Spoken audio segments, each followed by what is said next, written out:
அஸ்ஸலாமுஅலைக்கும் friends. French ஃப்ரைனாலே வீட்டில் குட்டி பசங்க கேட்பாங்க, அடிக்கடி செஞ்சு கொடுப்பேன்.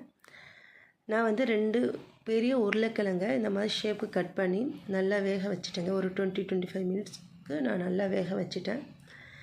நல்லா வெந்து வந்த உடனே அதோட தோல்லாம் எடுத்துட்டு நம்ம மாவு மாதிரி பிசைஞ்சு வச்சுக்கணுங்க. நல்லா ஸ்மாஷ் பண்ணணும். பொட்டேட்டோ நல்லா கையாலே நல்லா ஸ்மாஷ் பண்ணிக்கலாங்க. அதில் தேவையான இன்க்ரீடியன்ட்ஸ் எடுத்துக்கலாம்.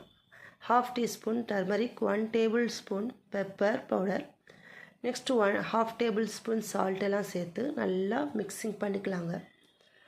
அதோட நம்ம 2 or 3 டேபிள் ஸ்பூன் கார்ன்ஃப்ளவர் பவுடரும் சேர்த்துக்கலாங்க. அப்போ தான் நல்லா மொறுன்னு வருங்க ஃப்ரெஞ்ச் ஃப்ரை.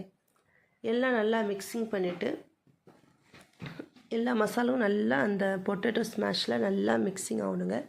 நெக்ஸ்ட்டு சப்பாத்தி மாவு மாதிரி ரெடி பண்ணி வச்சுட்டு ஒரு பிளாஸ்டிக் கவரை நம்ம ரெடி பண்ணி அந்த மாவை வச்சு நல்லா ஷேப்புக்கு கொண்டு வரணுங்க. கார்னர்லலாம் தேவையில்லாத ஷேப்பில் நம்ம கட் பண்ணி எடுத்துகிட்டு நம்ம எப்படி ஃப்ரெஞ்ச் ஃப்ரைக்கு ஷேப் இருக்குமோ அந்த மாதிரி லாங்காக நம்ம கட் பண்ணி உங்கள் இஷ்டங்க. நீங்கள் உங்களுக்கு விருப்பமான ஷேப்பில் நீங்கள் கட் பண்ணி எடுத்துக்கலாம். திக்காகவும் இல்லை தின்னாகவும் நீங்கள் எடுத்துக்கலாம். நெக்ஸ்ட்டு நம்ம கட் பண்ணி ரெடியாக ஒரு பிளேட்டில் எடுத்து வச்சுக்கிட்டு ஒரு வானலில் நம்ம ஆயில் சேர்த்து சூடானதும் 1 by 1 ஃப்ரெஞ்ச் ஃப்ரை சேர்த்துக்கலாங்க. இந்த மாதிரி சேர்த்த உடனே நல்லா ஆயில் சூடாக இருக்கணுங்க.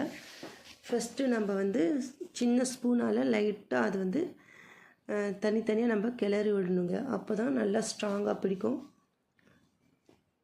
நெக்ஸ்ட்டு நல்லா அந்த ஸ்ட்ராங்கான டைமில் இந்த மாதிரி ஸ்ட்ராங்காக வருங்க. அந்த டைமில் நம்ம பெரிய கரண்டி வச்சு நம்ம நல்லா ஃப்ரை பண்ணிக்கலாங்க. நெக்ஸ்ட்டு கோல்டன் கலரில் வரும்போது நம்ம சர்வ் பண்ணலாம். Thank you so much.